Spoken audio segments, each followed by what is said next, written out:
Assalamualaikum warahmatullahi wabarakatuh. Kembali lagi dengan saya Lewi, salah satu mahasiswa dari Universitas Mercu Buana. Pada kesempatan kali ini, saya ingin membagikan sedikit informasi mengenai analisa media sosial.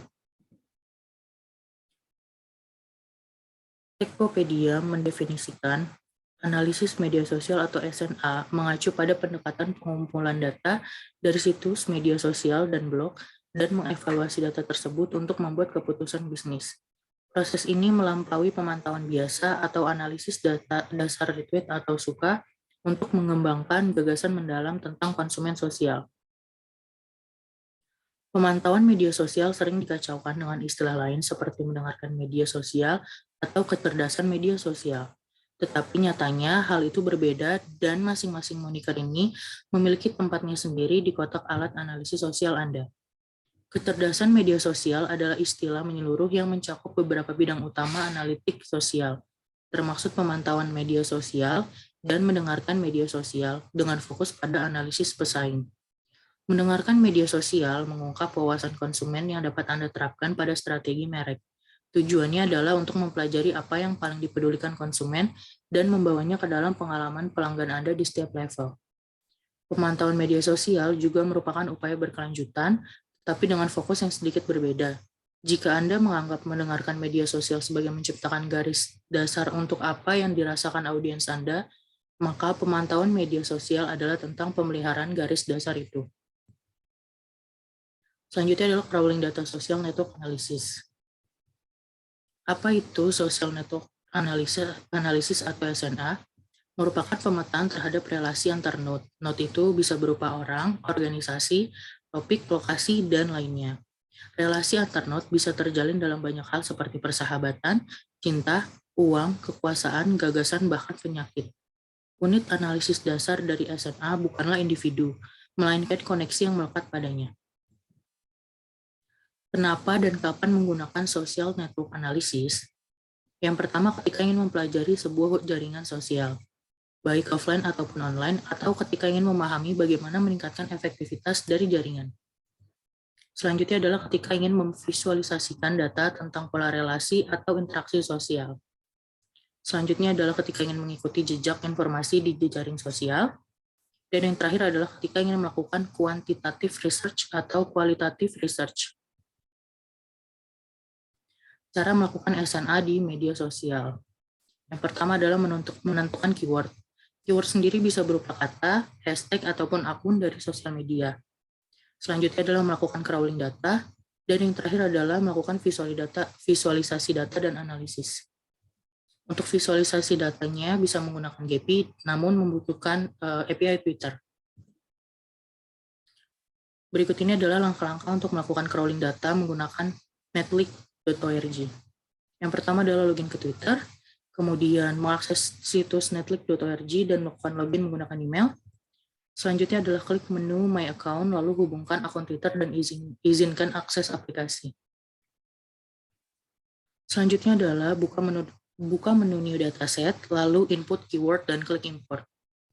Untuk keywordnya sendiri bisa menggunakan N atau OR pada pencariannya. Contohnya KPK and Taliban, maka dalam satu kalimat harus memiliki kata KPK dan Taliban, sedangkan KPK or Taliban dalam satu kalimat bisa berisikan KPK ataupun Taliban. Selanjutnya adalah visualisasi jaringan, klik visualis dan akan membuka window baru untuk tampilan jaringan. Langkah yang ketujuh adalah ekspor jaringan untuk diolah dan dianalisis menggunakan software GPI. Berikut ini adalah cara-cara untuk melakukan visualisasi dan analisis data menggunakan software GPI. Yang pertama adalah pastikan dulu sudah terinstall Java di PC, kemudian klik New Project, selanjutnya klik menu File, lalu Open. Untuk grab type-nya, silakan dipilih Direct, lalu klik OK. Kemudian, tinggal diklik Run pada menu statistik di sebelah kanan layar. Selanjutnya adalah Anda tinggal mengatur visualisasi dari jaringan. Berikut ini contohnya.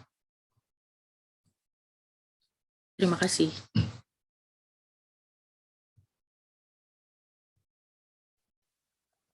Selanjutnya saya ingin membagikan sedikit makalah saya untuk tugas besar 2. Pendahuluan. Peranan media sosial sebagai media komunikasi modern saat ini menjadikan komunikasi tanpa ruang dan waktu. Komunikasi yang terjadi dalam media sosial adalah komunikasi antar aktor yang memiliki pola interaksi yang berbeda. Pola interaksi antar aktor yang terjadi dalam media sosial menarik untuk dicermati. Social Network Analysis atau SNA merupakan gambaran hubungan interaksi antar aktor dengan aktor lainnya dalam sebuah interaksi sosial. Interaksi tersebut dapat menjadi berbeda tergantung cara memandangnya dan hasil yang ingin didapat. Dari satu objek didapatkan banyak sekali jenis social network. Pemetaan dan pengukuran alur interaksi yang dilengkapi dengan analisis pola alur interaksi dapat didefinisikan sebagai social network analysis. Sebuah jaringan sosial adalah struktur sosial yang terdiri dari individu yang disebut node yang terikat dengan satu atau lebih spesifik jenis saling ketergantungan seperti persahabatan, kekeluargaan, kepentingan bersama, pertukaran keuangan, ketidaksukaan, hubungan kepercayaan, pengetahuan, atau prestis. Selanjutnya adalah tinjauan umum. Saat ini, media konvensional seperti koran ataupun radio bukanlah menjadi unggulan lagi bagi seseorang yang ingin mendapatkan berita terbaru. Twitter merupakan sebuah media sosial berjenis microblogging yang bisa memberikan kemudahan untuk mendapatkan berita secara cepat dan singkat, serta memfasilitasi untuk berkomunikasi saat ini. Sebagai salah satu media sosial penyedia layanan microblog, maka Twitter memberikan fasilitas penulisan pesan yang awalnya hanya dapat menampung 140 karakter, namun sekarang ditambahkan hingga 280 karakter dan dikenal dengan sebutan kicauan atau tweet. Twitter sendiri didirikan pada bulan Maret 2006 oleh Jack Dorsey dan situs jejaring sosialnya diluncurkan pada bulan Juli. Jika ingin mengakses sosial media, tentunya membutuhkan akses internet. Jaringan internet seluler telah berkembang pesat sejak pertama kali jaringan seluler digunakan pada tahun 1980. Tingkat kecepatan serta dukungan transfer datanya sudah semakin canggih dan juga modern. Teknologi jaringan seluler yang sekarang dapat dinikmati telah berevolusi dari waktu ke waktu hingga sekarang telah sampai di era generasi kelima atau 5G. Berikut ini perkembangan teknologi jaringan internet mulai dari generasi pertama sampai sekarang. Yang pertama 1G atau generasi pertama, Original Analog Cellular for Voice. Teknologi jaringan ini pertama kali ditemukan di Eropa pada tahun 1980. Jaringan saat itu hanyalah sebuah gelombang analog radio sederhana dan jangkauan dari jaringan ini sangat sempit dan belum bisa digunakan dalam skala luas seperti sekarang. Selanjutnya adalah generasi kedua atau Digital Narrowband Circuit Data. Teknologi ini diperkenalkan pada tahun 1980 dengan mulai digunakannya gelombang digital. Teknologi ini sudah mendukung pengiriman teks atau SMS dan suara sekaligus. Selanjutnya adalah generasi ketiga atau Digital Broadband Package Data. Teknologi ini diperkenalkan pada awal tahun 2000-an dan berbagai peningkatan kembali dilakukan untuk memberikan kualitas jaringan internet yang lebih baik. Salah satu perubahan yang cukup besar dalam jaringan ini adalah dukungan mobile internet dan roaming atau akses di luar jangkauan. Selanjutnya adalah generasi keempat atau 4G, Digital Broadband Package Data All IP. Jaringan ini pertama kali komersial di Norwegia pada akhir tahun 2009. Jaringan ini merupakan generasi pertama yang menggunakan teknologi Long Term Evolution atau LTE. Secara teknis, teknologi ini mampu menghasilkan kecepatan unduh antara 10 Mbps hingga 1 Gbps. Dan generasi terakhir adalah 5G atau 5G. Teknologi jaringan 5G telah digunakan di Indonesia dengan provider Telkomsel yang mulai beroperasi tanggal 27 Mei 2021 dan XL sejak 7 Juni 2021 sebagai pelopornya.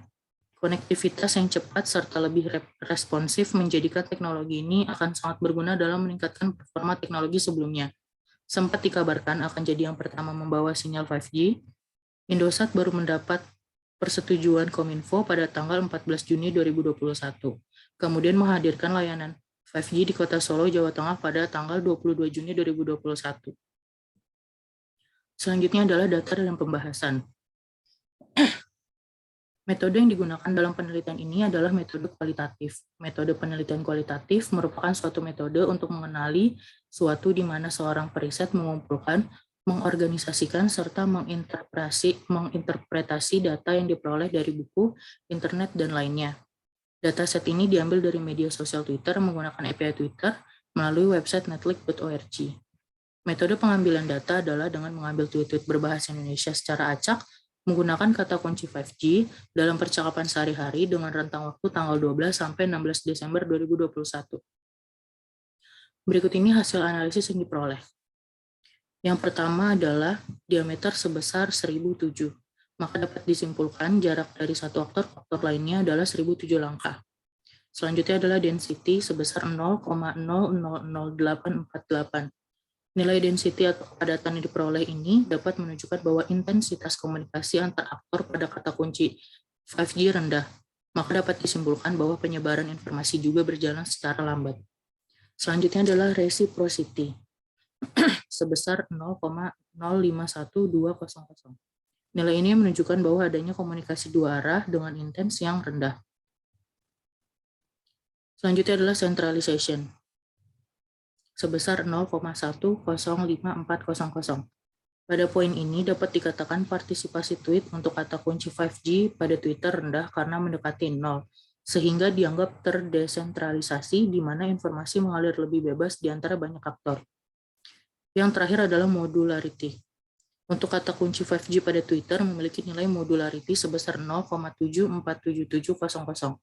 Maka dapat ditunjukkan bahwa jaringan yang ditemukan tumpang tindih dan terdiri atas sekelompok inti node. Berikut ini adalah visualisasinya menggunakan netlick.org. Berdasarkan hasil analisis yang dilakukan, dapat ditarik kesimpulan bahwa kata kunci 5G di media sosial Twitter memiliki diameter sebesar 1007 poin. Jaringan ini memiliki penyebaran lambat dengan tweet dominan, tidak memiliki timbal balik, tidak ada dominasi dari aktor, ada arus informasi, dan terdiri atas kelompok inti node. Pada jaringan ini, antar aktor dapat dikatakan cukup bebas dalam berkomunikasi. Demikian informasi yang dapat saya sampaikan. Kurang lebihnya mohon maaf. Assalamualaikum warahmatullahi wabarakatuh.